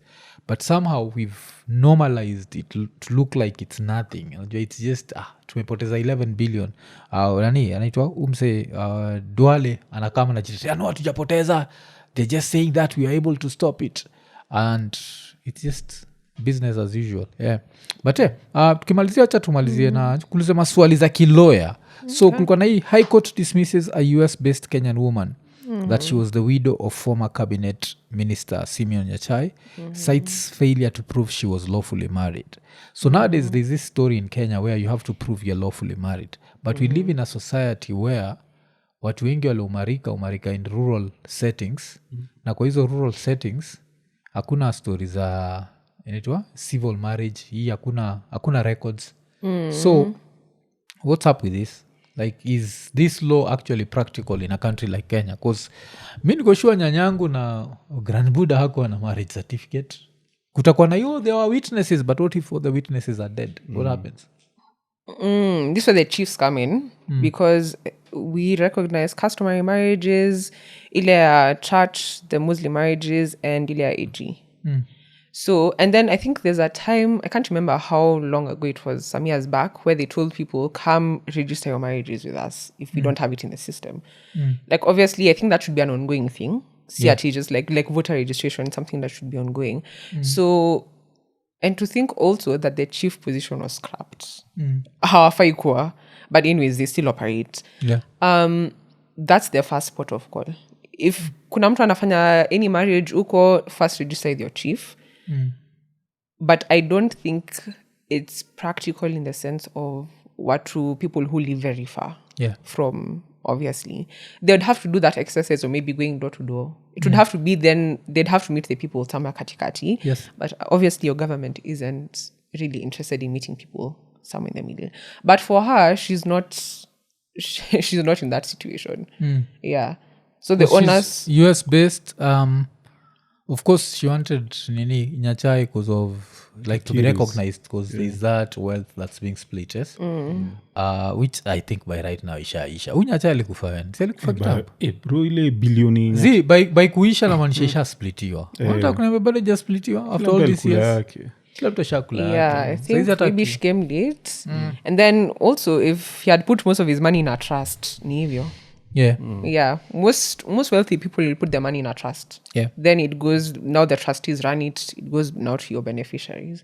So in that sense, kupata hiyo doni, it's very hard. Unless she had dependents, unless they had children together. That would be the only reason the court would now be like, cut them in. Oh. Otherwise... No, kabla mofu uende kwa hiyo next question. Kuna time, I think, walikuwa wamesema mkiishi pamoja for how many months? Ilikuwa 6 months. Waliruka hiyo story. Waliruka pia hiyo. Saizi unaishi na mtu 10 years. Unaishi na mtu alafu as long as hakuna any record vile tu wamesema chief ajui. Ni hivyo. Ndio hivyo. Yeah. No, that's recognized. but not for the purposes of succession. Yeah. So it's the state will recognize it as, yes, mmekuwa mkikohabit for this amount of time. But yeah, there's a thing in the Marriage Act and the Succession Act. They have a very different definition of marriage. Yes. Yeah. So you could be recognized as married, but kuja kwa succession nakatiwa, you're cut out. Yeah, you're not considered a wife for the purposes of succession. Na naje kama uitumia dem message, you are my wife, dem aseme yes, na ni WhatsApp. Cause recently wiki, I think ni wiki, is it this week or last week, koti imepitisha that WhatsApp messages are now legally binding. Yes, but you'd have to prove something else. Like we live together, we have joint investments, we have kids together. I've been providing, maybe the guy had stepkids or the woman came with kids that I've been providing for the kids. So messages just by itself in terms of could prove marriage, that would not be. But to me, that decision by the court to recognize WhatsApp messages as legally binding, I mean, see, that creates a whole lot of new issues. Because mwafa kisema sahi, Rowbow nimekuachia shamba fulani, hapo niseme thank you. Then kesi itokee. Then nasema ndio hii. Yeah. WhatsApp messages. Unless watafufua the dead person. Tuangalia your WhatsApp message ni real. Yes, because there are even cases where you can send even demand letters by WhatsApp as long as so they are recognizing it as a form of communication. So I think people should just be careful with what you're communicating, because unless you can prove you are drunk, other vitiating factors, like it takes that as your word. But pia also, if you have done actions that support what you've been saying, hata umeingia kwa box kabisa tu.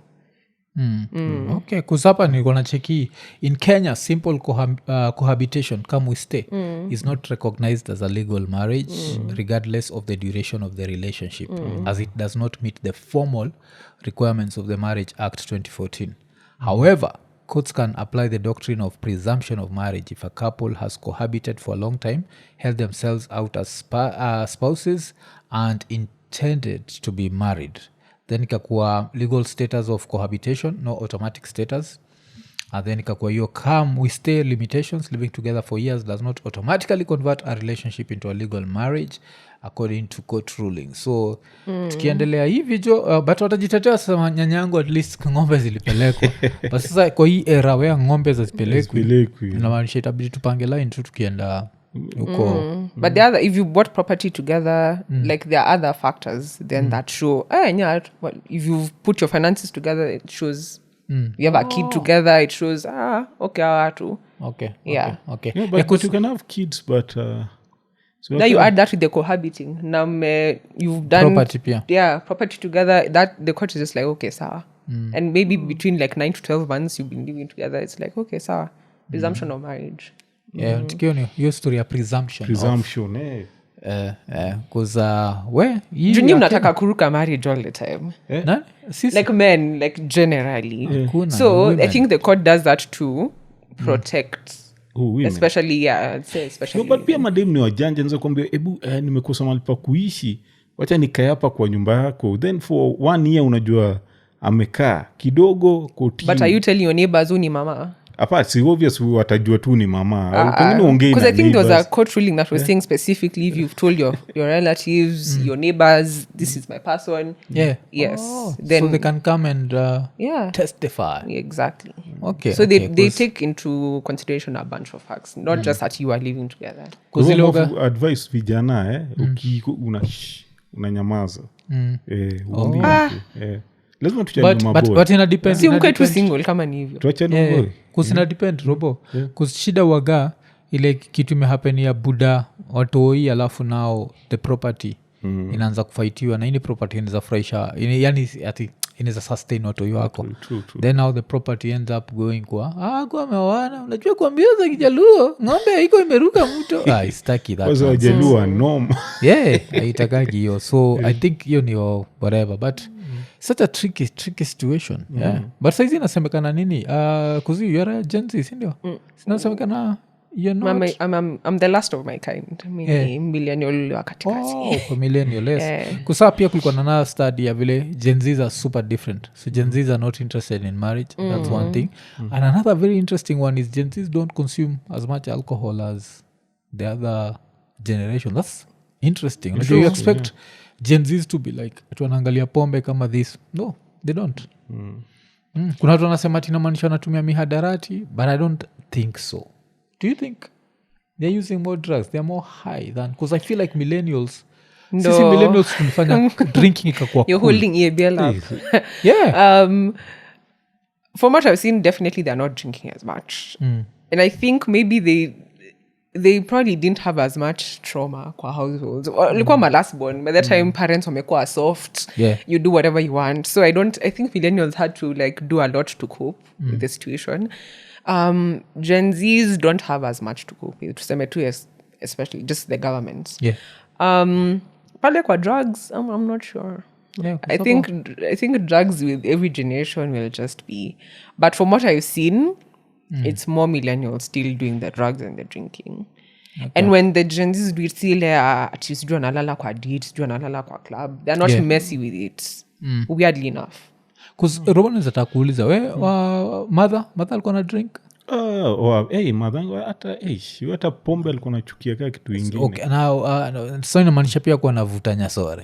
Madha alikuwa sober. Unajua na nyasore nini? I can put two and two together. Jaga. That's the real name ya kijaka ya weed. Jaga. They even had a name for it. Yes. Ndom, nduku, ganja. Decriminalized. Two words. Sinsiminia. So the funny one, so kuna nyasore, which is a much harder word, but hii njaga ndio oga ina mess na kichwa yangu, because ganja njaga. And it's actually a Luo name. Haiko sijui nini ama nini. But of course, hako na nini, Buddha alikuwa navuta njaga. Buddha yuko, hata ndamtumia hii clip ni mambo umuuliza kaa alikuwa navuta ndom. Alafu nitikina kuuliza, but alikuwa nakunywa. Buddha mild, hata sai kidogo tu. Buddha wangu akuwa ikamatioma na staga. Yes. But alikuwa kunywa, hata sai swaga bado una issue na masista. Sikunywe, naambia Buddha yuko almost 90. Yeah. Pige mbili zake atulia hapo. But as long as kidogo mild. Okay. Mild. Buddha chama iwezi ni so kuna hiyo kuna reason nakuuliza hizo. Alafu sasa tuende kwa wife wako anakunywaga? Hajai kunywa?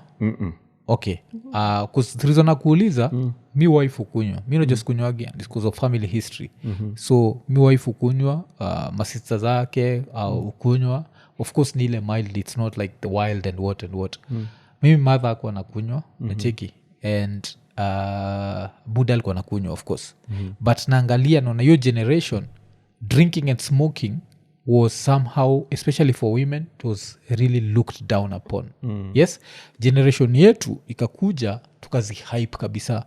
Tukasahau that at the end of the day alcohol is poison. Najua it's good, but it is that poisonous element yake. So it would be so interesting if the Gen Zs, now I don't know about drugs, but if the Gen Zs were actually moving away from that, it would be actually something commendable, because pia a lot of accidents that happened, like hii generation yetu ya millennials and Gen Xs wase wengi sana wamekufa kwa barabara juu drinking and driving. So saizi nasemekana Gen Zs don't go to clubs, so that means if they're drinking in the house and they don't drink as much.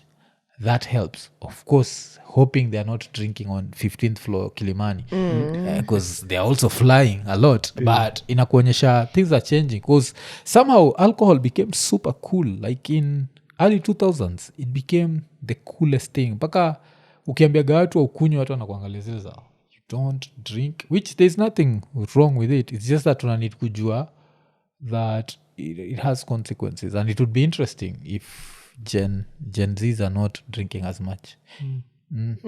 Wanakunywa lakini na adabu, and for them so like a coping mechanism. You can see it's just like go out, have fun, but they're also going out just to own events, just not like exactly the club. Because in Czechia it's a worldwide phenomenon. So there's a person olekwa ameshoot video Britain walking across streets akizusha vile the pubs are empty, because pia now for sisi in our 40s we don't want to go to the club because we look weird kwa club, unacheki. Alafu sisi ndio tulikuwa generation, sisi na watu wako 30s na late 20s, so now the clubs are empty, man, because mostly watu wa 40s and 30s, that was their sin. Now all of a sudden let me stay home. But wako happy, lazima kuna kitu wanafanya. Wako outside during daytime events a lot. na zile bash zao ushona hizi bash siku hizi wanaorganize bash kwa nyumba alafu wanaitana kwa tu circle zao wanajifungia wengi pia wanachukua ma Airbnb. Yes, nakwambia even that was a millennial thing. Yes, even with that they're not drinking as much. Yeah.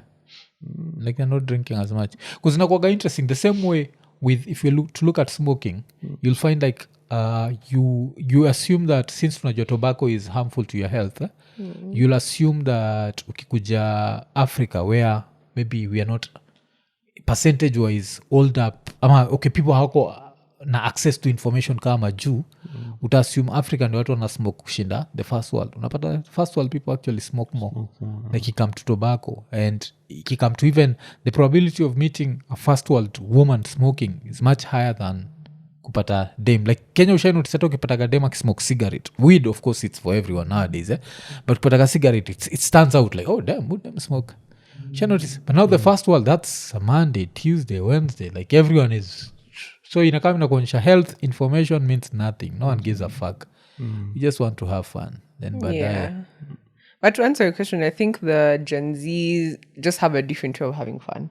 For them, they're investing more in experiences like traveling, being outside, a candle making workshop. So they're not escaping from life. They're actually living it, which now determines what their eating looks like, what their drinking looks like. They want to be outside in the world. Okay. And I think for millennials, ilikuwa tu nimetoka job, I'm so tired, nipatie tu hiyo kitu nisahau. So I think there's a difference even in consumption. Kupitia kwa bar ilikuwa ni lazima.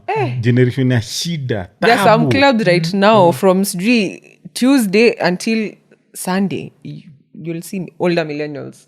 Wametoka straight from work, mtu atajawaga straight. Ameingia hapo. Hadi 2-3 anarudia. It's a bit depressing. Watu wengi mupatano wakistaga ni millennials. Kamkuni hit au ndo wanastaga, ndo wanasumbua wakiwa maji. Yanga wanse very few. Nikumbusha yule neo. Ujesikiaga ile saa siku za mabuda zetu. Kwa baada ya kazi ni nakumbuka task. Yes, baada ya kazi ni task. Because you don't know that phrase, do you know? Of course I know that phrase. You know it. Okay. Kwa sasa time yetu ilikuwa like it was there. So ulikuwa unajua gani ni mabuda zetu. Alafu ulikuwa ukienda bar, they were literally the only women there walikuwa ni bartenders. Mama zetu wako wanataka hiyo story. Then Gen X's and millennials are like fuck that shit. Now you're going to. So it's interesting. Wacha tuone kile Gen Z's watadu na kile Gen Alphas watadu. Because now Gen Alphas it's even a whole other story. Yeah, I think maybe it will go in inverting. Maybe ni kama fashion. Remember the way fashion kuna time ilifika. Wako tu.